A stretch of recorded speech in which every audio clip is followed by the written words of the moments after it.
Old age patients भी आते हैं with movement disorders, pain in the neck, shoulder. और ऐसे लोगों में गर्दन में नस दबने से भी शोल्डर पेन आता है। एज का बहुत बड़ा फैक्टर है।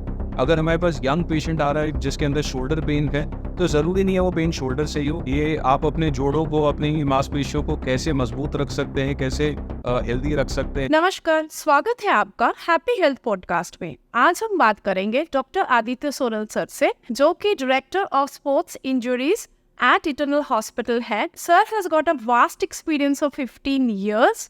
सर एक गोल्ड मेडलिस्ट है and he did his MS from AIIMS New Delhi and he did his fellowship in joint replacement and arthroscopy from Brisbane, Australia. Sir is having a special interest in shoulder injuries and shoulder surgeries. तो आज हम बात करेंगे sir के साथ shoulder के बारे में। सर, आपने शोल्डर को ही अपनी area of interest and expertise क्यों चूज किया, अगर आप दर्शकों को बताएं। शोल्डर जॉइंट एक बहुत ही यूनिक जॉइंट है ना। हमारे शरीर में इतने सारे जोड़ हैं, लेकिन सिर्फ एक ही जोड़ है जो पूरा 360 डिग्री घूम सकता है। And that is because of a unique configuration of the joint. So जैसे हमारा हिप एक बॉल एंड सॉकेट जॉइंट है, वैसे ही शोल्डर भी एक बॉल एंड सॉकेट जॉइंट है। बट हिप में सॉकेट बड़ा होता है, बॉल छोटी होती है, तो वो स्टेबल जोड़ होता है। लेकिन अगर हम शोल्डर को देखें तो उसमें कप छोटा होता है, बॉल बड़ी होती है। और इसीलिए हालांकि ये जोड़ 360 डिग्री घूम सकता है, लेकिन इसमें एक बहुत इंट्रिकेट बैलेंस इन्वॉल्व है सॉफ्ट टिश्यू का, मसल्स का, उसके आसपास जो लेब्रम है, जो एक सॉफ्ट टिश्यू की गति होती है उसका। और इसीलिए it is a very challenging joint to treat. And therefore I think जब भी मैं एक शोल्डर इंजरी की या शोल्डर सर्जरी करता हूँ, शोल्डर इंजरी के पेशेंट को देखता हूँ और उसे ठीक करता हूँ, तो it gives me immense satisfaction. तो सर एक चीज़ जो हम सब जानना चाहते हैं कि आपके पास यंगस्टर्स भी आते हैं, ओल्ड एज पेशेंट्स भी आते हैं with movement disorders, pain in the neck, shoulder. तो आपकी अप्रोच क्या होती है इन दोनों को ट्रीट करने की?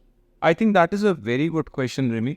सो शोल्डर इंजरीज या शोल्डर पेन अगर किसी भी पेशेंट को होता है, तो उसमें एज का बहुत बड़ा फैक्टर है।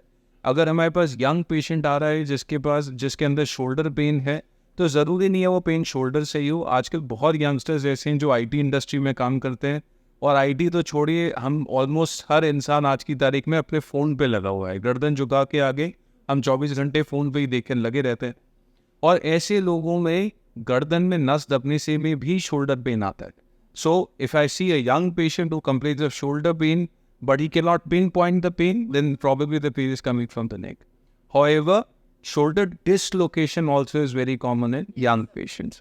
लेकिन अगर मेरे पास कोई बुजुर्ग इंसान आता है, कोई मिडिल एज से ओल्ड एज के बीच का पेशेंट आता है, और अगर वो कंधे में दर्द बताता है स्पेसिफिकली जिसमें मूवमेंट में कमी है, तो आमतौर पे दो कंडीशंस में ऐसा होता है। या तो फ्रोजन शोल्डर जिसमें आपकी जोड़ की झिल्ली सिकुड़ जाती है, या फिर रोटेटर कफ डिसऑर्डर्स या rotator cuff tears. Rotator cuff वो मसल है जो आपके कंधे के जोड़ को स्टेबल रखती है, and the tears for such of these muscles is a very common cause for pain in old age. So in shoulder joints या rotator cuff muscles injuries जो या बोल रहे, इसमें कुछ नया एडवांसमेंट क्या क्या आया है या क्या क्या करते हैं अगर बता? So rotator cuff injuries जो होती हैं, जिसमें आपकी कंधे की मांसपेशी टूट जाती है, उसका इलाज इस चीज़ पे निर्भर करता है कि आपका टीयर पार्शियल है या कंप्लीट है।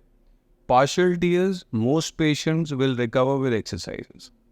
कंप्लीट टीयर्स जिनमें पेशेंट वेल कॉम्पनसेटेड है, पेन नहीं है, we can avoid surgery. But there is a very big subset of rotator cuff tear patient जिनके अंदर सर्जरी बहुत ज़रूरी है, और arthroscopic surgery is the way to go. So हम लोग दूरबीन से की होल सर्जरी करते हैं, जिसमें छोटी सी 4.5 mm का एक स्कोप होता है जो आपके शोल्डर जॉइंट में जाता है, और हम सिर्फ 2 या 3 छोटे छेद से उस मांसपेशी को कंधे के जो बॉल है शोल्डर जॉइंट के, उस पर ला के सिल देते हैं।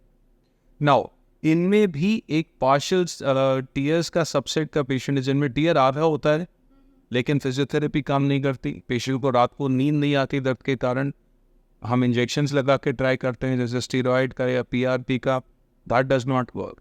सो आज से कुछ समय पहले तक हमारे पास ऐसे पेशेंट्स के लिए एक ही ऑप्शन था कि हम अंदर कंधे में जाके जो आधी टूटी मांसपेशी है उसको पूरा कट करते थे और उसको हम दोबारा रिपेयर करते थे।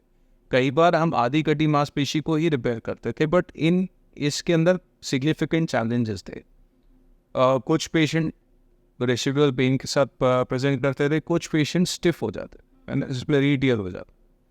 So the advancement in rotator cuff surgery is now we have bio-augmentation. हमारे पास कोलाजन मेम्ब्रेन्स हैं जिनको हम लोग कंधे के अंदर इंसर्ट करके और आधी टूटी मांसपेशी पे सिल देते हैं, and with in the span of next 3 to 6 months वो पूरा का पूरा हील कर जाता है, राइट.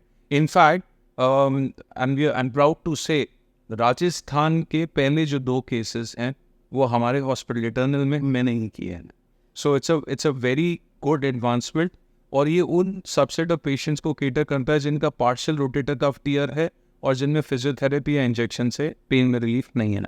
जी सर, इसको हमने न्यूज़पेपर एंड एवरीवेयर भी देखा था, फर्स्ट इन राजस्थान. सर, एक और जो बहुत ही आम सवाल है जो हम जानना चाहते हैं कि क्या शोल्डर इंजरीज सिर्फ चोट लगने से ही होती है? Good question. सो जैसे मैंने आपको शुरुआत में बताया, शोल्डर एक ऐसा जॉइंट है जो बहुत यूनिक जॉइंट है. इसकी पूरी स्टेबिलिटी इस चीज़ पे निर्भर करती है कि उसके आसपास की मांसपेशियां कैसे काम कर रही हैं. And you will be surprised to know कि मैक्सिमम जो शोल्डर पेन या रोटेटर कफ टीयर्स के पेशेंट हमारे पास में आते हैं, particularly over the age of 45 साल की उम्र के बाद जो maximum rotator cuff tear patients हैं वो एक्चुअली इंजरी से नहीं होता, बिकॉज एज के साथ बाकी ब्लड सप्लाई कम हो जाती है, टेंडन डीजेनरेट हो जाता है, and most of these tears are degenerative in nature. So yes, I mean there's a big subset. Young patient है, rotator cuff tear mostly injury से होगा, dislocations mostly injury से. But over the age of 45 अगर rotator cuff tear है, अगर frozen shoulder patient को हो रहा है, so वो usually trauma से नहीं. ओके सर, हम अपने शोल्डर्स का केयर कैसे करें, या अगर आप कुछ हेल्दी टिप्स हमें देना चाहें तो कि जॉइंट्स का ध्यान कैसे रखें? Exactly. So ये जो पर्टिकुलर टॉपिक है इस पे मैं घंटों बोल सकता हूँ, है ना. ये आप अपने जोड़ों को, अपनी मांसपेशियों को कैसे मजबूत रख सकते हैं, कैसे हेल्दी रख सकते हैं, ये टॉपिक मेरे दिल के बहुत करीब है, क्योंकि मुझे पर्सनली ऐसा लगता है कि the first role of a doctor is to make sure you never come to us, right. So treatment तो हर कोई डॉक्टर आराम से कर सकता है, बट अगर हम आपकी इंजरीज बचा सकते हैं with information like this, it is good. So यहाँ पे मैं थोड़ा जनरलाइज करूँगा. It is not only the shoulder joint, but अगर आपको इन जनरल अपने जो जॉइंट्स का मसल्स का ध्यान रखना है तो आपको बहुत सारी चीज़ों पे ध्यान नहीं देना है. आपको सिर्फ अपने खाने पे ध्यान देना है. आपका जो डाइट है that should be calcium rich, protein rich. हर एज ग्रुप के लिए अलग मात्रा है. We can help you in the OPD with that. Our dieticians can help with designing diet charts. We've got a very good department of dietetics at EHCC and they are fantastic. वो आपको आपके protein intake कितना होना चाहिए, calcium intake कितना होना चाहिए, उस हिसाब से डाइट बना के दे सकते हैं. एंड आई स्ट्रांगली फील जो भी EHCC आ रहा है उसको ये सर्विस हमेशा इस्तेमाल करनी चाहिए. And besides that regular exposure to sunlight, क्योंकि आपके शरीर में विटामिन D जो बनता है वो शरीर में सनलाइट से ही बनता है. तो अगर आप रोज़ आधे घंटे से 45 मिनट सनलाइट में जा सकते हैं बिना सनस्क्रीन और क्रीम के, हम थोड़े काले ज़रूर हो जाएंगे बट आपकी कम से कम हड्डियाँ मजबूत हो जाएंगी, right. So that's important. And third is obviously exercise, है ना. लाइक एनी अदर जॉइंट, आपके शरीर के जोड़ कसरत के लिए बने, है ना.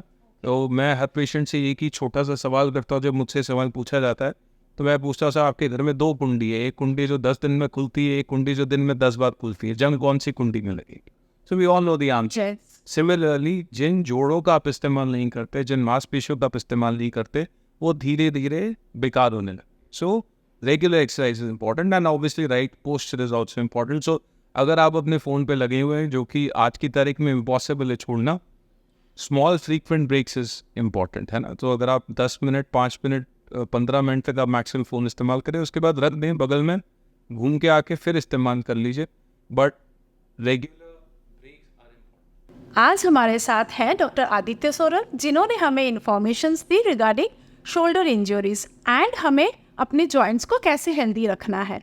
ऐसे ही इंफॉर्मेशंस के लिए जुड़े रहें हमारे हैप्पी हेल्थ पॉडकास्ट में, और अधिक जानकारी के लिए कॉल करें नीचे दिए गए नंबर पे एंड सब्सक्राइब एंड फॉलो करें इटर्नल हॉस्पिटल्स को. Thank you.